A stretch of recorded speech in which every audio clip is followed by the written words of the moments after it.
Genèse 31. Jacob entendit les propos des fils de Laban, qui disaient, Jacob a pris tout ce qui était à notre père, et c'est avec le bien de notre père qu'il s'est acquis toute cette richesse.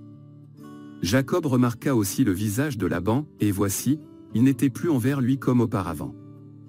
Alors l'Éternel dit à Jacob, retourne au pays de tes pères et dans ton lieu de naissance, et je serai avec toi. Jacob fit appeler Rachel et Léa, qui étaient au champ vers son troupeau. Il leur dit, je vois, au visage de votre père, qu'il n'est plus envers moi comme auparavant, mais le Dieu de mon père a été avec moi.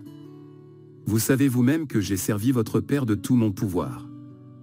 Et votre père s'est joué de moi, et a changé 10 fois mon salaire, mais Dieu ne lui a pas permis de me faire du mal. Quand il disait, les tachetés seront ton salaire, toutes les brebis faisaient des petits tachetés.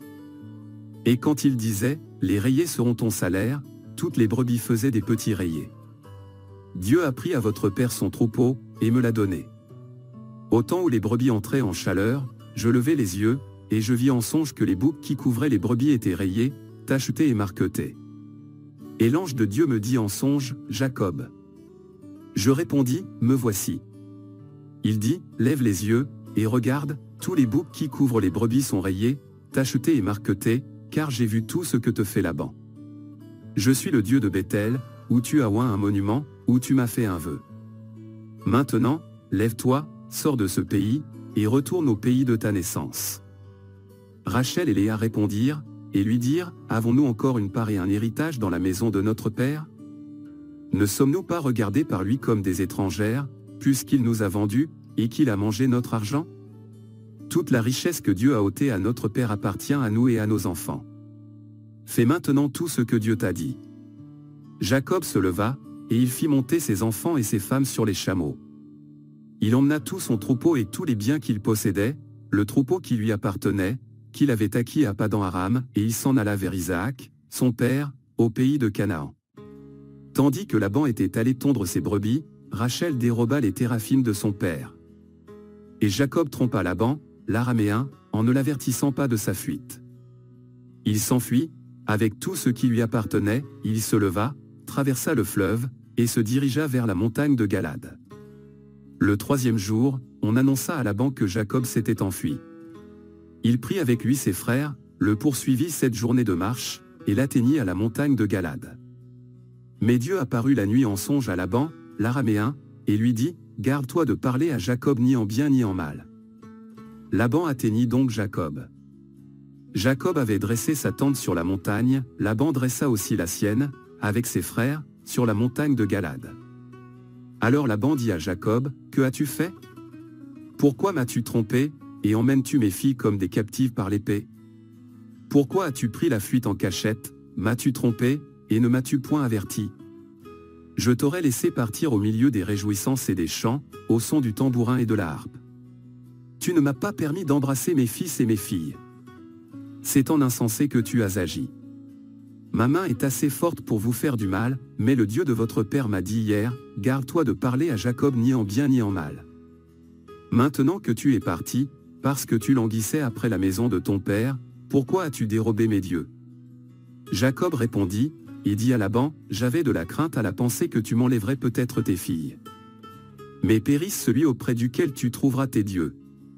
En présence de nos frères, examine ce qui t'appartient chez moi, et prends-le. Jacob ne savait pas que Rachel les eût dérobés. Mais périsse celui auprès duquel tu trouveras tes dieux. En présence de nos frères, examine ce qui t'appartient chez moi, et prends-le. Jacob ne savait pas que Rachel les eût dérobés. Laban entra dans la tente de Jacob, dans la tente de Léa, dans la tente des 2 servantes, et il ne trouva rien. Il sortit de la tente de Léa, et entra dans la tente de Rachel. Rachel avait pris les téraphim, les avait mis sous le bâtiment du chameau, et s'était assise dessus. Laban fouilla toute la tente, et ne trouva rien. Elle dit à son père, que mon Seigneur ne se fâche point, si je ne puis me lever devant toi, car j'ai ce qui est ordinaire aux femmes. Il chercha, et ne trouva point les téraphim. Jacob s'irrita, et querella Laban.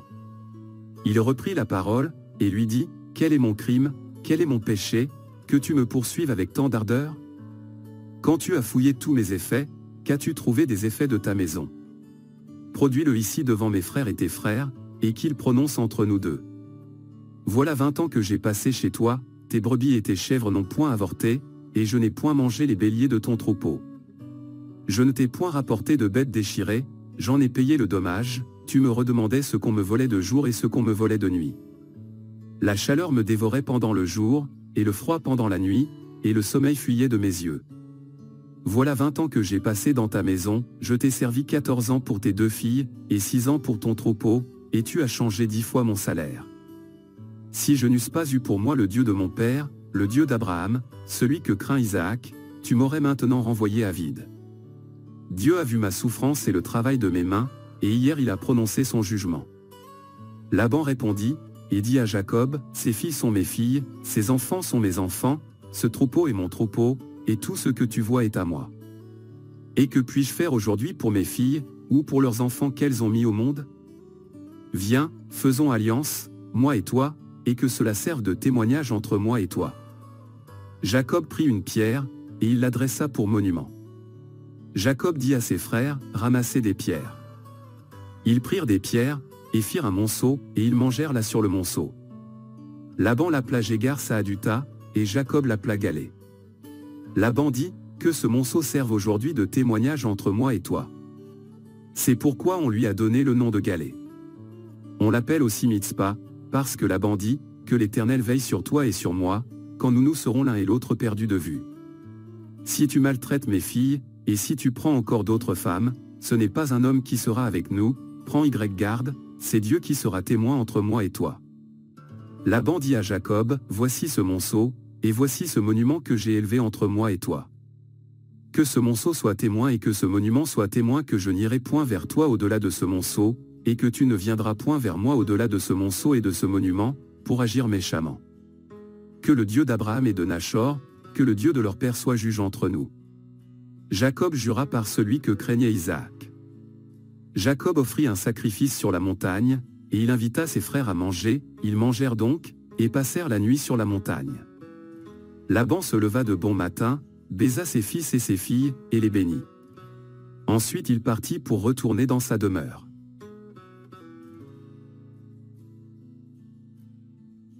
Genèse 32. Jacob poursuivit son chemin, et des anges de Dieu le rencontrèrent. En les voyant, Jacob dit, c'est le camp de Dieu. Et il donna à ce lieu le nom de Mahanaïm. Jacob envoya devant lui des messagers à Ésaü, son frère, au pays de Séhir, dans le territoire d'Édom. Il leur donna cet ordre, voici ce que vous direz à mon seigneur Ésaü, ainsi parle ton serviteur Jacob, j'ai séjourné chez Laban, et j'y suis resté jusqu'à présent. J'ai des bœufs, des ânes, des brebis, des serviteurs et des servantes, et j'envoie l'annoncer à mon seigneur, pour trouver grâce à tes yeux. Les messagers revinrent auprès de Jacob, en disant, nous sommes allés vers ton frère Ésaü, et il marche à ta rencontre, avec 400 hommes. Jacob fut très effrayé, et saisi d'angoisse.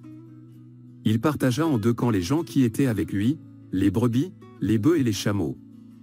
Et il dit, si Ésaü vient contre l'un des camps et le bête, le camp qui restera pourra se sauver.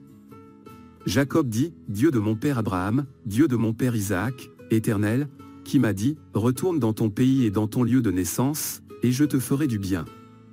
Je suis trop petit pour toutes les grâces et pour toute la fidélité dont tu as usé envers ton serviteur, car j'ai passé ce Jourdain avec mon bâton, et maintenant je forme 2 camps.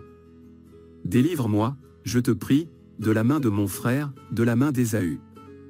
Car je crains qu'il ne vienne, et qu'il ne me frappe, avec la mère et les enfants. Et toi, tu as dit, je te ferai du bien, et je rendrai ta postérité comme le sable de la mer, si abondant qu'on ne saurait le compter. C'est dans ce lieu-là que Jacob passa la nuit.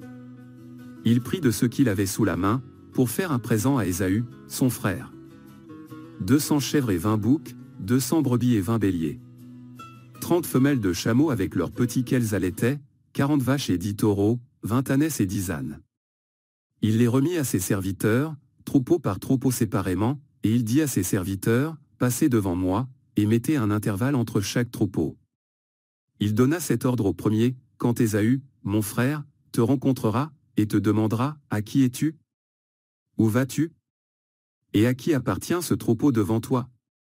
Tu répondras à ton serviteur Jacob, c'est un présent envoyé à mon seigneur Ésaü, et voici, il vient lui-même derrière nous. Il donna le même ordre au second, au troisième, et à tous ceux qui suivaient les troupeaux, c'est ainsi que vous parlerez à mon seigneur Ésaü, quand vous le rencontrerez. Vous direz, voici, ton serviteur Jacob vient aussi derrière nous. Car il se disait, je l'apaiserai par ce présent qui va devant moi, ensuite je le verrai en face, et peut-être m'accueillera-t-il favorablement. Le présent passa devant lui, et il resta cette nuit-là dans le camp. Il se leva la même nuit, prit ses 2 femmes, ses 2 servantes, et ses 11 enfants, et passa le gué de Jabbok. Il les prit, leur fit passer le torrent, et le fit passer à tout ce qui lui appartenait. Jacob demeura seul. Alors un homme lutta avec lui jusqu'au lever de l'aurore. Voyant qu'il ne pouvait le vaincre, cet homme le frappa à l'emboîture de la hanche, et l'emboîture de la hanche de Jacob se démit pendant qu'il luttait avec lui. Il dit, laisse-moi aller, car l'aurore se lève. Et Jacob répondit, je ne te laisserai point aller, que tu ne m'aies béni. Il lui dit, quel est ton nom? Et il répondit, Jacob.